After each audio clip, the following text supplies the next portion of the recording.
नमस्कार, स्वागत है आपका। आप देख रहे हैं प्राइम वन भारत।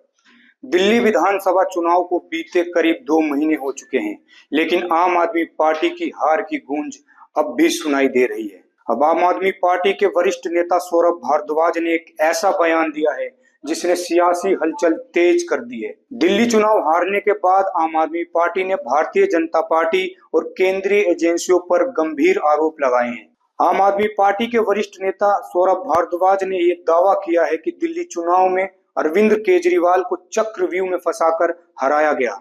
और क्या कुछ उन्होंने कहा, देखिए।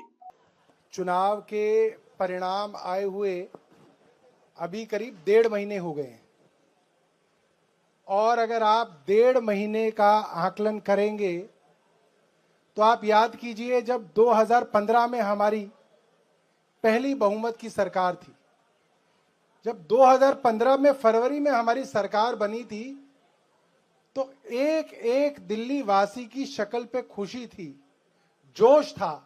जहां हमारे विधायकों को मिलता था, हमारे कार्यकर्ता को मिलता था, तो रोक के खड़े हो जाते थे, क्योंकि वो सरकार दिल्ली वालों ने अपने मन से, अपने आशीर्वाद से मनाई थी। और वो खुशी जो है दिल्ली के अंदर, दिल्ली की गलियों में, दिल्ली के मोहल्लों में, चाय की दुकानों पे दिखती थी।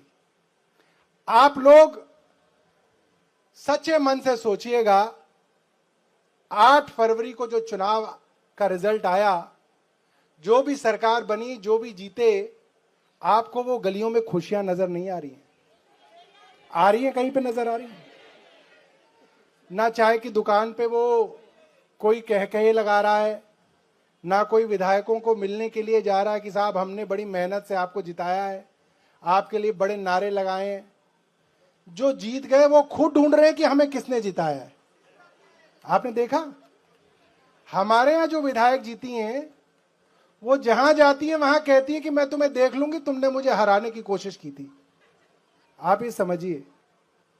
और हमारे हारे हुए विधायक जहां जाते हैं वहां पे लोग पकड़ के खड़े हो जाते हैं, आंखों से आंसू गिरने लग जाते हैं, गले लग के रोने लग जाते हैं, कहते हैं भाई आप कैसे हार गए, हमने तो आपको वोट दिया था। ये हम लोगों की बहुत बड़ी जीत है कि आज हमारी हार का चर्चा जो है उनकी जीत से ज्यादा हो रहा है। और दूसरी बात, अगर हम ये भी देख लें, पुलिस का इस्तेमाल, इलेक्शन कमीशन का इस्तेमाल, पैसे का इस्तेमाल, प्रशासन का इस्तेमाल, गुंडागर्दी का इस्तेमाल, सब चीजें इस्तेमाल करके अगर आप रिजल्ट भी मान लें कि ये रिजल्ट सही है, तो आम आदमी पार्टी के 43.5% वोट है और भारतीय जनता पार्टी के 45.5% वोट है। 2% का फर्क है, सिर्फ 2% का। क्या होते हैं 2%? 10 साल की सरकार के बाद, हर तरीके का हथकंडा अपनाने के बाद, सिर्फ 2% का फर्क है आम आदमी पार्टी और भारतीय जनता पार्टी में। और जिस तरीके से अरविंद केजरीवाल जी की नई दिल्ली का चुनाव हुआ है, मैं तो जब सुनता हूं मुझे ऐसा लगता है जैसे चक्रव्यूह के अंदर घेर के, जैसे अभिमन्यु को घेर के छल कपट से उस अभिमन्यु का वध किया था, ऐसे हमारे केजरीवाल जी को नई दिल्ली के अंदर घेरा गया। ये सबने देखा है, पूरी दुनिया ने देखा है। ऐसा नहीं है कि हमने, पूरी दुनिया ने देखा है। सौरभ भारद्वाज के इस बयान ने सियासी तापमान और बढ़ा दिया है। हालांकि बीजेपी ने इन आरोपों को खारिज करते हुए ये कहा कि आम आदमी पार्टी अपनी हार को स्वीकार नहीं कर पा रही। आम आदमी पार्टी के इस बयान के बाद दिल्ली की राजनीति में हलचल तेज हो गई है। अब देखना ये होगा कि इस बयान के ऊपर क्या क्या बवाल होते हैं। देश और दुनिया की तमाम खबरों के लिए बने रहिए प्राइम वन भारत के साथ। धन्यवाद।